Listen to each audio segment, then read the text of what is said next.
Protests and grief after another bout of violence in Mexico's restive Michoacan state, also known as Tierra Caliente or Hotland.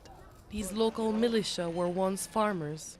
They were armed by the government in May last year to help in the fight against the notorious Knights Templar drug cartel. But when in December the authorities wanted to disarm this so-called rural police in the southwest, everything went sour. The militia refused to give up their weapons and turned on the security forces.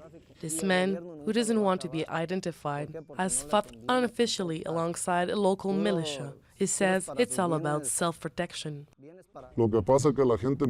People are starting to see that the government itself is attacking civilians, innocent people. People are getting furious. We are furious. And now it is everyone against everyone. In early January, the city hall in Apatingan was the scene of fierce fighting as federal forces tried to take back control from local militia. The state admits one rural police officer was killed, but says it was an accident. Hours later, a protest broke out and 8 died in the ensuing clashes. Survivors accuse federal police of extrajudicial killings. Cuando los muchachos están rindiendo, the boys were surrendering and the federal police made them kneel. Los federales nos ponen de rodilla, los ponen de rodilla. A mí no. I didn't, but I was about to.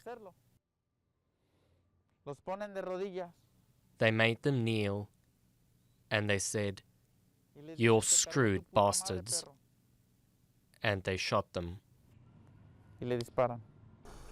The allegations are strongly denied by state authorities, who say 7 of the 9 victims were killed by stray bullets coming from their own side.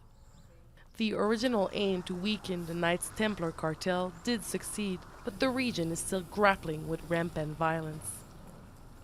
Permitir que personas que tienen antecedentes penales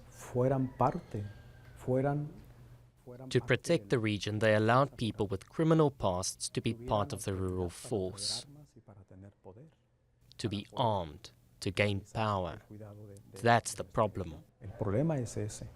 The Michoacan clashes are just the latest in a series of scandals rocking President Enrique Peña Nieto's administration, including the abduction and suspected mass slaughter of 43 students last year in neighboring Guerrero State. With drug cartels, local militia, and government forces fighting for control, the Hotland is slowly turning into a no-man's land.